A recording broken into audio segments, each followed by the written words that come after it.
सोनिया चौहान। अपना उत्तर प्रदेश में आप सभी का स्वागत है। बुलेटिन का आगाज करते हैं उत्तर प्रदेश की खबरों के साथ। उत्तर प्रदेश पर्यटन और संस्कृति मंत्री जयवीर सिंह ने अपने आवास विक्रमादित्य मार्ग लखनऊ से कन्नौज के लिए एक FAM TRIP को हरी झंडी दिखाकर रवाना किया। साथ ही उन्होंने कहा कि छांगुर जैसे लोग समाज का कोड है और ऐसे लोगों पर हम सख्ती बरत रहे हैं। विपक्ष छांगुर जैसे मुद्दों पर बोलना नहीं चाहता और ये लोग तुष्टीकरण की राजनीति करते हैं। विपक्ष छांगुर जैसे लोगों का पीछे से सहयोग करता है। तस्वीरें लखनऊ से तुष्टीकरण की राजनीति करते हैं, ये कहा गया। साथ ही पर्यटन मंत्री ने हरी झंडी दिखाकर रवाना किया। चलिए रुक करते अगली खबर का। गौतम बुद्ध नगर में नगर पुलिस ने वाहन चोर गिरोह को पकड़ने में बड़ी सफलता हासिल की है, जिसमें थाना बीटा 2 पुलिस ने 4 वाहन चोरों को गिरफ्तार किया। आरोपियों के पास से पुलिस ने 5 मोटरसाइकिल, 1 तमंचा और 1 जिंदा कारतूस और 1 अवैध चाकू को भी बरामद किया है। और जानकारी के मुताबिक पुलिस ने ये कार्रवाई लोकल इंटेलिजेंस की सूचना के आधार पर की है और कार्रवाई के दौरान ही पुलिस ने चोरी करने वाले 4 आरोपियों को नट मढ़ैया गोल चक्कर के पास से गिरफ्तार किया। साथ ही चोरी किए गए सभी वाहनों पर निशानदेही से फर्जी नंबर प्लेट लगी हुई थी। और जानकारी के मुताबिक चोरों ने दिल्ली NCR क्षेत्र में रेकी करके 2 पहिया वाहनों की चोरी की घटना को भी अंजाम देते थे।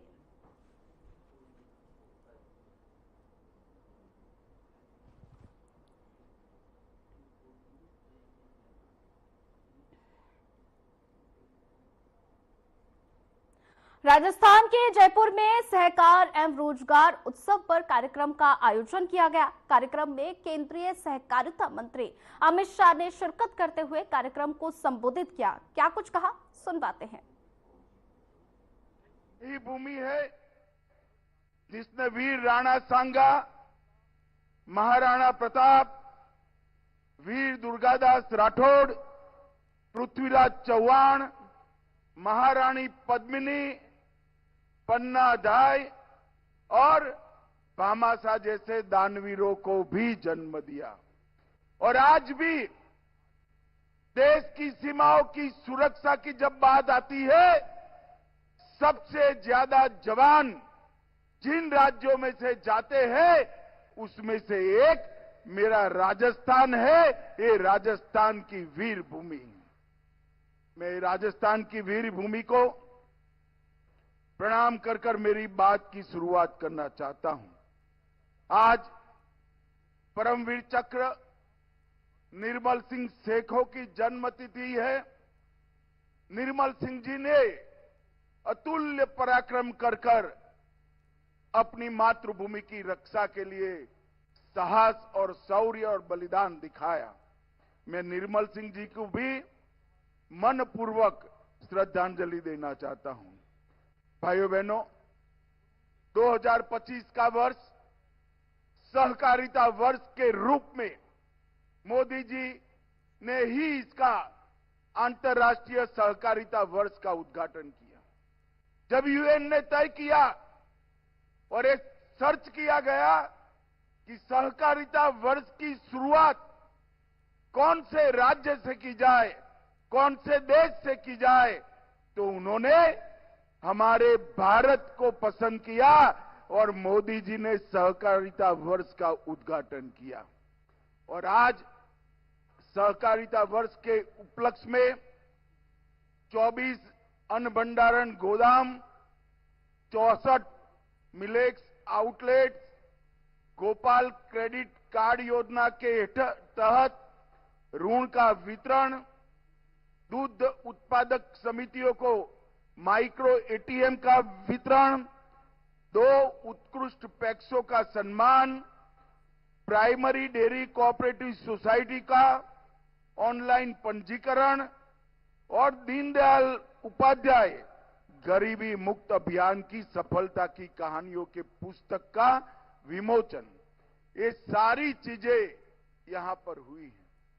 जब आज राज्य भर से सहकारिता के साथ जुड़े हुए नेता और कार्यकर्ता आए हैं, मैं आप सभी को कहने चाहता हूं कि विगत 100 साल के अंदर सहकारिता ने देश के विकास में बड़ा योगदान दिया है, मगर आने वाले 100 साल सहकारिता के 100 साल है। हर गांव, हर विकास, हर गांव, हर गरीब, हर किसान तक सहकारिता को पहुंचाने के लक्ष्य के साथ नरेंद्र मोदी जी ने केंद्र सरकार में एक स्वतंत्र सहकारिता मंत्रालय स्थापित किया है।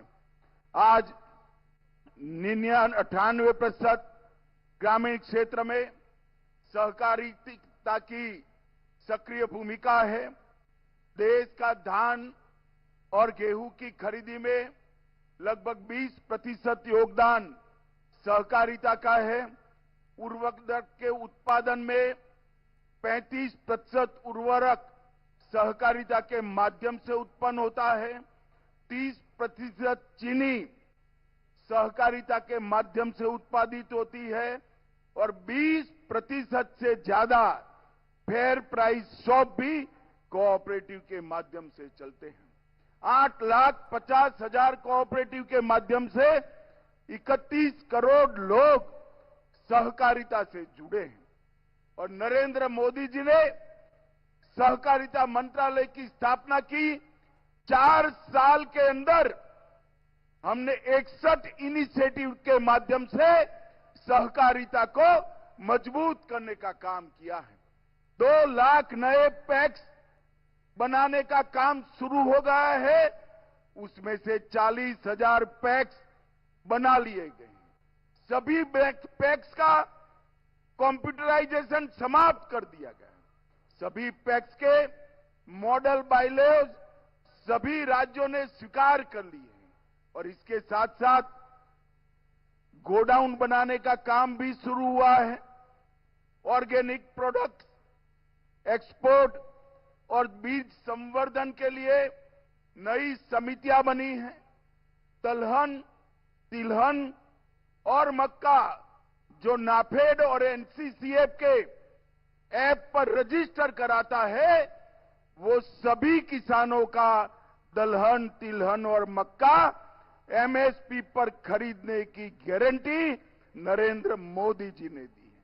इसके साथ साथ अगर बाजार में दाम ऊपर है तो उसको बाजार में बेचने की भी खुली छूट दी है। मित्रों, आज राजस्थान देश के कृषि विकास में बहुत बड़ा योगदान कर रहा है। ग्वार का उत्पादन 90% से ज्यादा हमारे राजस्थान में है। 46% सरसों, 44% बाजरा, 22% तिलहन और 15% मिलेट्स के साथ ये सभी उत्पादन में राजस्थान देश में पहले नंबर पर है। 18% मूंगफली के साथ दूसरे नंबर है। ज्वार, चना, दलहन और सोयाबीन में ये तीसरे नंबर पर है। और मित्रों, मोदी जी ने 11 साल में गेहूं की एमएसपी में 73% की वृद्धि, चने की एमएसपी में 82%, सरसों में 95% और मूंगफली में 82% वृद्धि करने का काम किया है। आज मैं राजस्थान आया हूं। राजस्थान को पूरा देश ऊंटों की भूमि के रूप में जानता है। हमने कोऑपरेटिव का उपयोग कर ऊंटों का नस्ल संरक्षण और ऊंटनी के दूध का औषधीय गुणों के परीक्षण पर रिसर्च शुरू किया है, जिससे आने वाले दिनों में ऊंटों के अस्तित्व पर कोई खतरा नहीं आएगा। भाइयों बहनों, आज मैं आया हूं तब आज राजस्थान सरकार ने भी इतने कम समय में ढेर सारे काम किए। ये पूरा राजस्थान पेपर लीक से त्रस्त था। एसआईटी गठन कर एक कठोर संदेश पेपर लीक माफियाओं के खिलाफ राजस्थान की सरकार ने भेजा है। ग्लोबल इन्वेस्टमेंट समिट में भजनलाल के नेतृत्व में 35 लाख करोड़ के एमओयू हुए। 3 लाख करोड़ के एमओयू पर काम भी शुरू हो गए। पेट्रोल और डीजल के वेट में कटौती की, 450 रुपये में एलपीजी का सिलेंडर दिया और इसके साथ साथ राम जल सेतु लिंक परियोजना, नवनेरा बैराज, ताजेवाला हेड हरियाणा से पानी लाने के लिए यमुना का डीपीआर मंजूर किया गया और ढेर सारे गांवों में हर घर तक जल जीवन मिशन से पानी पहुंचाने का काम किया गया। नरेंद्र मोदी सरकार ने 11 साल के अंदर 60 करोड़ गरीबों के लिए घर, शौचालय, बिजली, गैस, 5 किलो मुफ्त अनाज और इसके साथ साथ 5 लाख तक की फ्री दवाइयों का और इलाज का व्यवस्था नरेंद्र मोदी जी ने किया है। ये सारी योजनाओं का क्रियान्वयन भजनलाल जी के नेतृत्व में राजस्थान में बहुत अच्छे तरीके से होता है।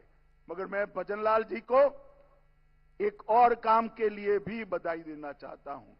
इन्होंने सहकारिता के सारे इनिशिएटिव में राजस्थान को देश में 1 से 5 नंबर में लाने का काम हमारे भजनलाल शर्मा ने किया है और आज राजस्थान में सहकारिता मजबूत हो रही है। मोदी जी के नेतृत्व में देश 11वें नंबर पर से 4थे नंबर का अर्थतंत्र बन चुका है। इसके साथ साथ 27 करोड़ गरीबों को गरीबी रेखा से ऊपर लाने का काम भी हमारे नेता नरेंद्र मोदी जी ने किया है।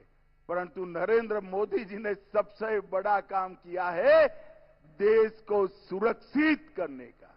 और जो कांग्रेस के राज में ये देश आए दिन आतंकवादी हमलों से त्रस्त था।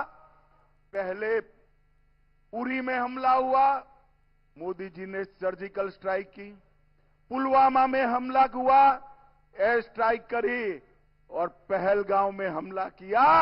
ऑपरेशन सिंदूर कर पाकिस्तान के घर में जाकर आतंकवादियों के परछत्ते उड़ा दी और एक मजबूत संदेश पूरी दुनिया को भेजा है कि भारत के नागरिक, भारत की सेना और भारत की सीमा इसके साथ छेड़खानी नहीं करते, वरना नतीजे भुगतने पड़ते हैं।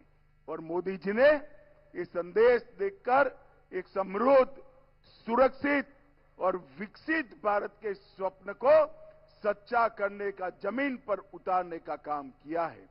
भाइयों बहनों, आज सहकारिता क्षेत्र के इस सम्मेलन के माध्यम से इतनी विपरीत मौसम में भी आप सभी लोग इतनी विशाल संख्या में यहां आए हो।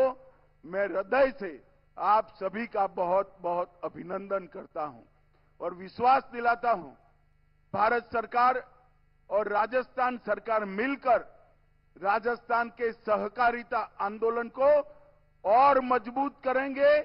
न केवल मजबूत करेंगे, 2047 में जब भारत आजादी की शताब्दी मनाएगा उस वक्त हमारा राजस्थान का सहकारिता क्षेत्र पूरे देश में 1 नंबर पर हो। इस तरह से इसका मजबूत खाका बनाने का काम करेंगे। मैं फिर से एक बार आप सभी का धन्यवाद करना चाहता हूं कि सहकारिता क्षेत्र को मजबूत करने के लिए 2025 के वर्ष सहकारिता वर्ष को मनाने के लिए आप इतनी विपरीत मौसम में यहां आए हैं। आप सभी का बहुत बहुत धन्यवाद। एक बार फिर से ऑपरेशन सिंदूर जिन्होंने किया वो सभी सेना के जवान और जिन्होंने ये मजबूत निर्णय किया वो नरेंद्र मोदी जी के लिए दोनों हाथ उठाकर भारत माता का जयकारा लगाइए। सभी लोग अंत तक दोनों हाथ उठाए, जरा हाथ उठाओ भाई, मुट्ठी भींचो और प्रचंड आवाज से बोलिए भारत माता की वंदे वंदे वंदे। आप सभी का।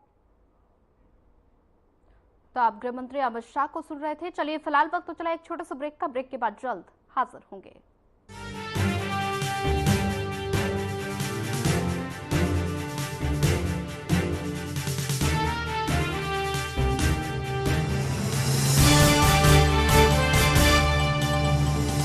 नवाचारी और नवोन्मेषी शिक्षा व्यवस्था से युवाओं की आशाओं को नई उड़ान दे रहा है नया उत्तर प्रदेश। ग्रामीण परिवेश हो या फिर नगरीय क्षेत्र, गुणवत्ता युक्त शिक्षा बनी है नए उत्तर प्रदेश की पहचान। स्कूल चलो अभियान और शारदा प्रोग्राम जैसे अभिनव प्रयासों से ड्रॉप आउट दर में आई है उल्लेखनीय गिरावट। ऑपरेशन कायाकल्प और टैबलेट वितरण जैसे कदमों से डिजिटल शिक्षा को मिले हैं नए आयाम। बेसिक शिक्षा से हायर एजुकेशन तक शिक्षा में उठाए गए अभूतपूर्व कदमों से हुआ है एजुकेशन का ट्रांसफॉर्मेशन। अंत्योदय और बिना किसी भेदभाव के सबको समान शिक्षा का अधिकार बना है युवाओं के उज्जवल भविष्य का आधार। वर्ष 2017 के बाद डबल इंजन सरकार के अभिनव प्रयासों ने नए उत्तर प्रदेश की शिक्षा व्यवस्था में किया है युगांतकारी ट्रांसफॉर्मेशन। समान शिक्षा का अधिकार, डबल इंजन सरकार।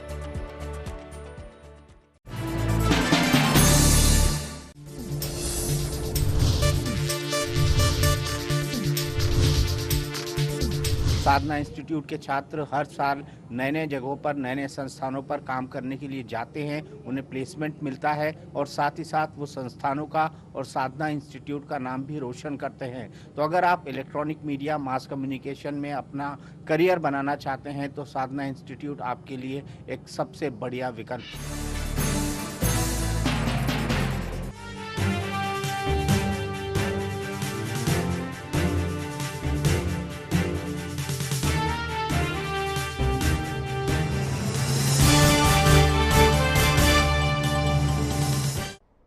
ब्रेक के बाद आप सभी का एक बार फिर स्वागत है। रुक करते अगली खबर का। विश्व युवा कौशल दिवस 2025 के मौके पर उत्तर प्रदेश सरकार ने लखनऊ के इंदिरा गांधी प्रतिष्ठान में 2 दिवसीय राज्य स्तरीय, जिसमें सभी 75 जनपदों के कौशल विकास प्रशिक्षण केंद्रों में एआई नवाचार से जुड़े कौशल मेला और प्रदर्शनी का आयोजन किया। और साथ ही आपको ये भी बता दें कि ये कार्यक्रम यूपी एसडीएम के अंतर्गत आयोजित होगा, जिसका उद्देश्य युवाओं के नवाचारों को मंच देना है। तो वहीं इस अवसर पर मुख्यमंत्री योगी आदित्यनाथ ने कार्यक्रम का उद्घाटन भी किया। व्यावसायिक शिक्षा, कौशल विकास और उद्यमशीलता को किसी न किसी रूप में सहयोग करने वाले, आगे बढ़ाने वाले इंडस्ट्री स्किल मिशन, विभिन्न आईटीआई और कौशल विकास केंद्र से जुड़े हुए हमारे सभी स्टेक होल्डर्स, युवा साथियों, प्यारे बच्चों, मैं सबसे पहले आप सभी को आज वर्ल्ड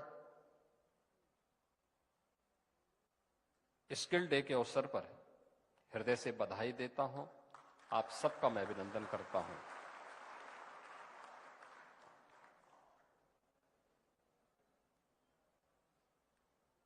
इस अवसर पर प्रदेश के प्रत्येक जनपद में आयोजित होने वाले कार्यक्रमों में सहभागिता निभाने वाले सभी माननीय जनप्रतिनिधियों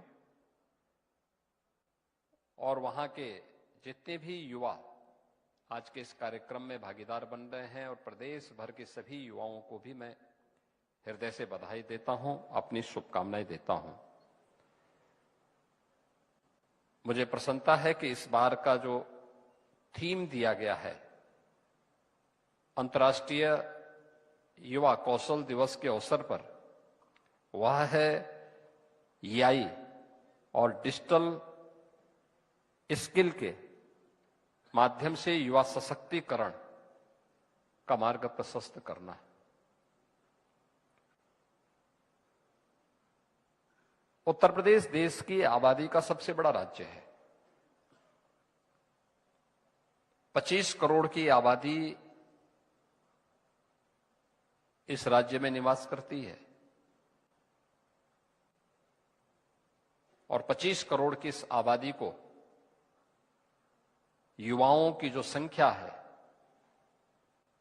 और कामकाजी जो वर्ग है यूपी के अंदर, 56 से 60% लोग ऐसे हैं जो कामकाजी तबके से जुड़े हुए हैं। उन लोगों को उसके अनुरूप कार्य मिल सके, इसके लिए डबल इंजन सरकार निरंतर प्रयत्नशील है और आदरणीय प्रधानमंत्री जी के मार्गदर्शन में उस दिशा में सरकारों के स्तर पर किए गए प्रयास के कुछ सफल उदाहरण आपके सामने जिन युवाओं को अभी सम्मानित किया गया है, उनकी सक्सेस स्टोरी आप सबने यहां पर सुनी है। कैसे इन युवाओं ने, जिन्होंने अपनी परंपरागत शिक्षा तो अर्जित की, लेकिन असहाय की स्थिति में आने के बाद जब उन्हें कौशल विकास और उद्यमशीलता विभाग के स्तर पर किए गए ट्रेनिंग के बारे में जानकारी मिली, उन्होंने आवेदन किया, फिर ट्रेनिंग ली और आज सफलतापूर्वक अपने कैरियर को लेकर के आगे बढ़ रहे हैं। अच्छा पैकेज प्राप्त कर रहे हैं, जिसमें 25,000 रुपए से लेकर के 1 लाख रुपए प्रति माह कमाने की उनकी स्थिति आ चुकी है।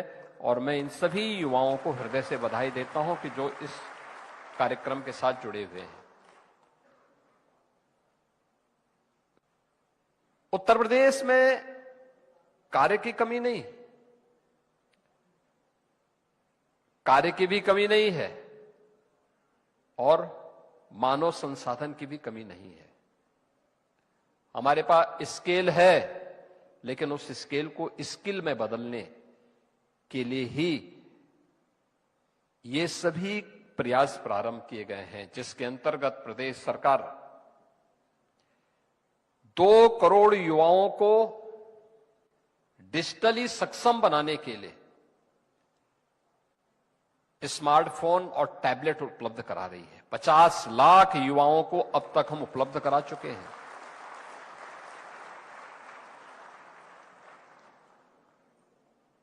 पचास लाख युवा अब तक इससे लाभान्वित हो चुके हैं। प्रदेश सरकार ने टाटा टेक्नोलॉजीज के साथ मिलकर के 150 आईटीआई को जिस रूप में न्यू एज टेक्नोलॉजी के साथ जोड़ करके इंडस्ट्री और मार्केट की डिमांड के अनुरूप उस प्रकार की ट्रेड और ट्रेनिंग के साथ जोड़ने का काम किया है। यह एक नए उत्तर प्रदेश के युवाओं के जो स्केल है उसको स्किल में बदलने के लिए किए जाने वाले प्रयास का ही एक दूसरा उदाहरण है। 150 आईटीआई केवल आईटीआई न रहे, बल्कि यह हब एंड स्पोक मॉडल पर काम कर सके। लगभग 400 के आसपास गवर्नमेंट आईटीआई प्रदेश के अंदर संचालित हैं और लगभग 3000 आईटीआई निजी क्षेत्र के द्वारा भी संचालित हैं। गवर्नमेंट के स्तर पर संचालित आईटीआई में फीस कुल 40 रुपया है। निजी क्षेत्र में भी जो आईटीआई हैं, उन आईटीआई में भी गवर्नमेंट वहां पर बहुत सारी इंसेंटिव देती है।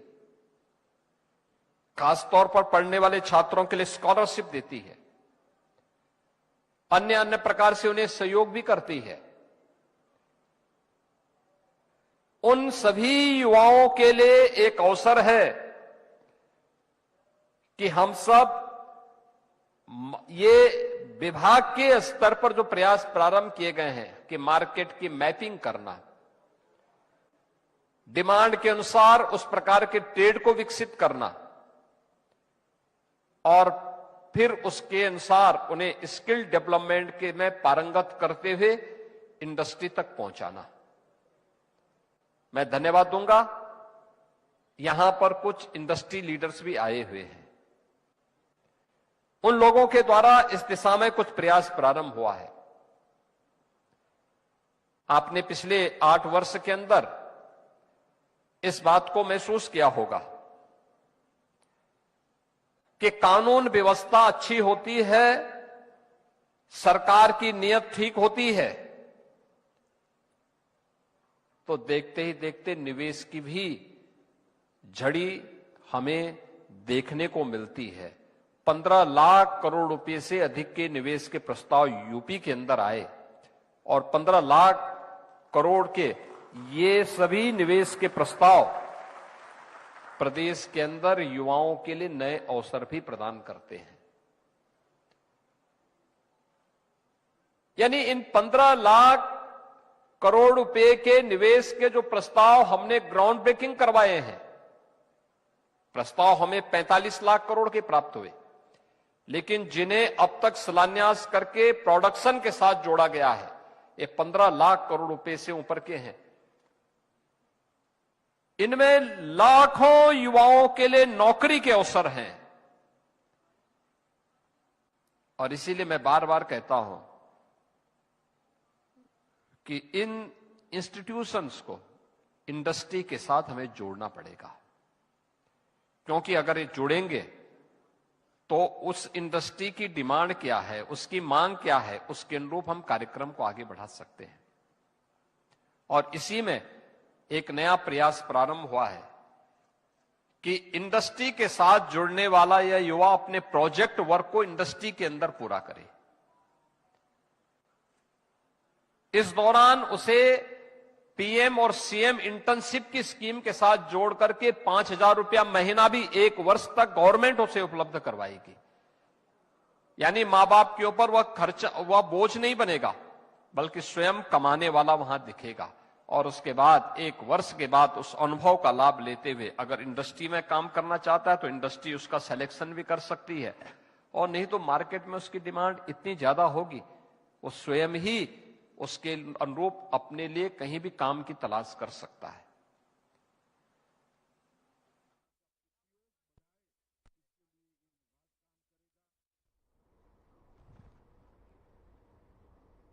चलिए फिलहाल इस बुलेटिन में इतना ही। ज्यादा खबरों के लिए बने रहिए हमारे साथ। नमस्कार।